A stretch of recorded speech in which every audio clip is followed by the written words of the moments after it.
En esta ocasión vamos a descubrir qué es metodología y cómo aplicarla en nuestra unidad didáctica. Para lo primero, la respuesta más sencilla es decirte que metodología es el cómo. ¿Cómo voy a enseñar a mis alumnos o cómo van a aprender mis alumnos? Es decir, ¿cómo va a ser el proceso de enseñanza y aprendizaje? Sin embargo, quiero volver a aprovechar la ocasión para dejarte aquí una definición, también en este caso de la LOMCE, y sobre todo también porque deja muy claro que la descripción de la metodología y la elección de la metodología es una atribución del docente. Es decir, que eres tú quien tiene la capacidad, pero también la obligación de decidir cuál es la metodología que vas a utilizar con tu alumnado.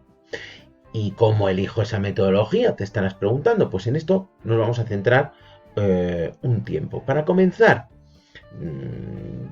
puedes pensar en ti mismo, en ti misma, en tu experiencia.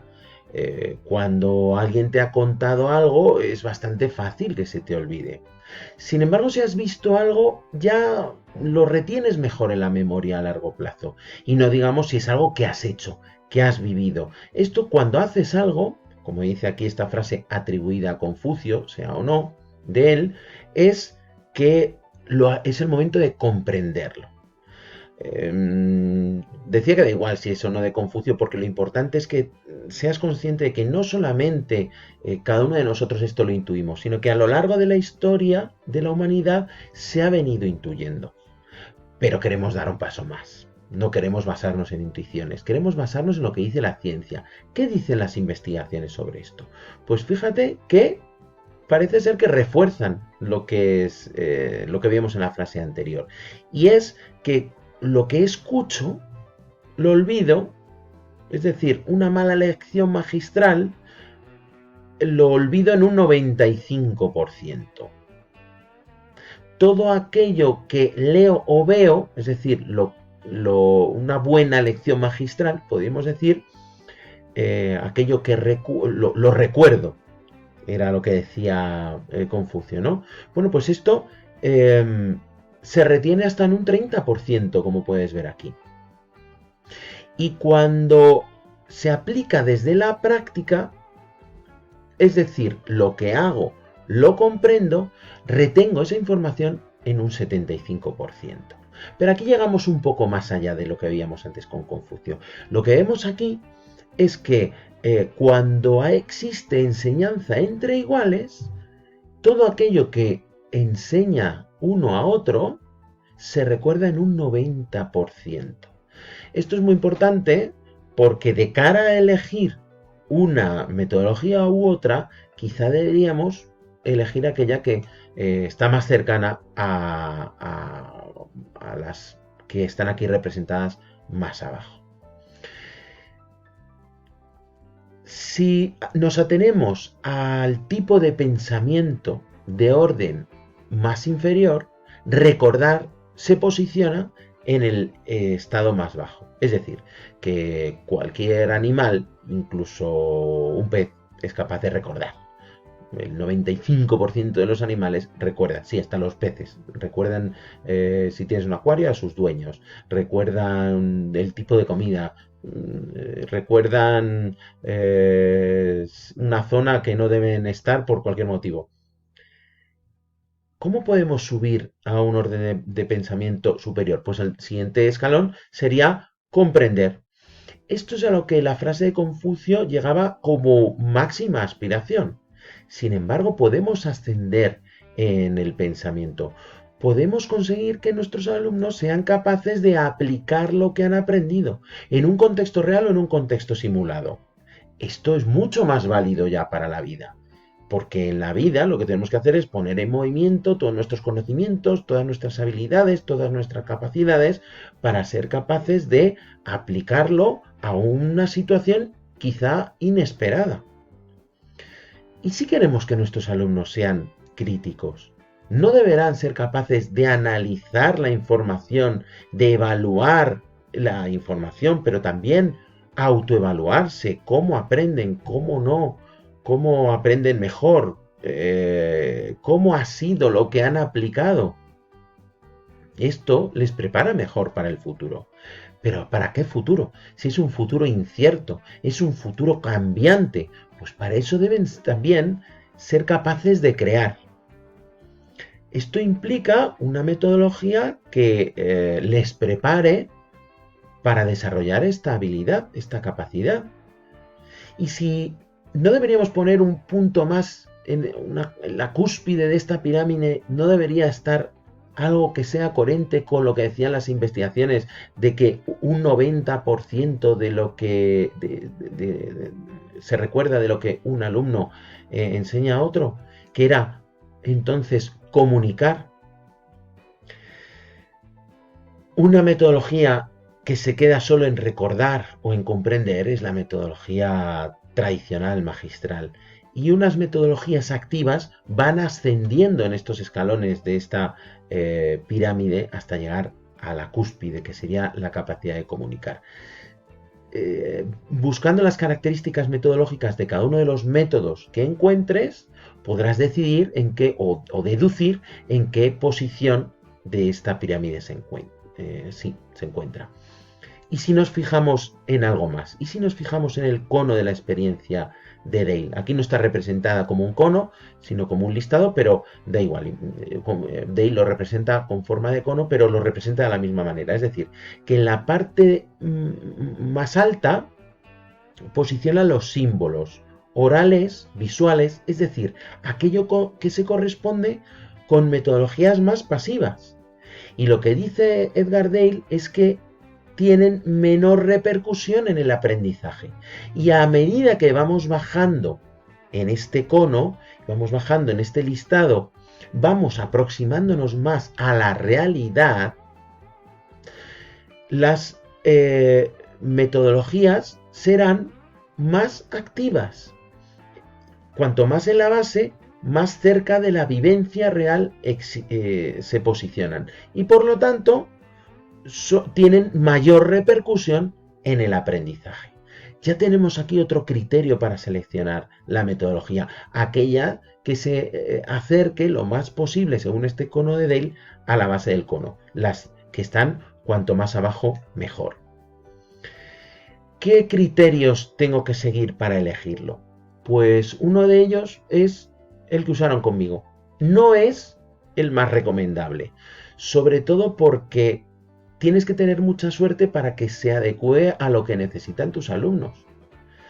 Y sobre todo porque generalmente han usado con nosotros una metodología magistral, que como hemos visto no es la más adecuada en líneas generales, o casi nunca.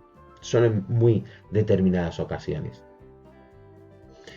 Y aunque no hayan utilizado esa metodología, a lo mejor es la más adecuada para mí, para mis características, pero no tiene por qué ser la más adecuada para las características de mis alumnos. Otro criterio que se suele seguir es el que más me gusta. Hombre, si te gusta, desde luego vas a transmitir pasión, vas a transmitir, pero quizá tampoco coincida con lo que necesitan tus alumnos. Puede que sí, puede que sea esa casualidad, pero lo lógico es que no, o al menos no sería más adecuado no dejarlo en manos de la suerte. Bueno, puede que el que mejor conozcas pueda ser un criterio más adecuado. Pues te diría que tampoco. Creo que conocer las metodologías es tu obligación. Es un medio, pero no es el criterio que debes seguir para elegirlo. Ahora, fijarme en los alumnos, en sus características, en cómo son, ya es algo más adecuado. Ya estoy centrando el criterio de selección del método en función de las características de mis alumnos. ¿Cómo aprenden mis alumnos? Pero también en función de lo que yo pretenda como docente. Si pretendo que mis alumnos memoricen, ¿por qué no elegir la lección magistral? Pero ¿y si quiero promover el pensamiento? Que mis alumnos aprendan pensando, pues a lo mejor es más adecuado el aprendizaje basado en pensamiento. Y si quiero que mis alumnos se acerquen a esa cúspide que decíamos antes de la pirámide de la taxonomía de Bloom, que creen, que los alumnos sepan crear, pues a lo mejor es más adecuado un aprendizaje basado en proyectos, por ejemplo. Cuando elijas cualquiera de estas metodologías te vas a encontrar con obstáculos. Cuando los encuentres puedes tomar dos decisiones: o desechar esa metodología y buscar otra que se adapte mejor a tus circunstancias, o buscar alternativas que te permitan aplicarla. Estoy pensando ahora mismo en una situación real que viví yo de un centro que quería implantar un aprendizaje de grupos interactivos donde supuestamente deben intervenir las familias, y era un contexto donde las familias no participaban. ¿Qué hizo este centro? Colaborar con una asociación que necesitaba que sus voluntarios o que las personas destinatarias, de esa organización, que eran personas en una situación de necesidad de inclusión, colaboraran en algo similar. Entonces hicieron ahí una sinergia, una situación en la que ambos ganaban. Bueno, pues se encontró una solución creativa y se pudo implantar este aprendizaje de grupos interactivos.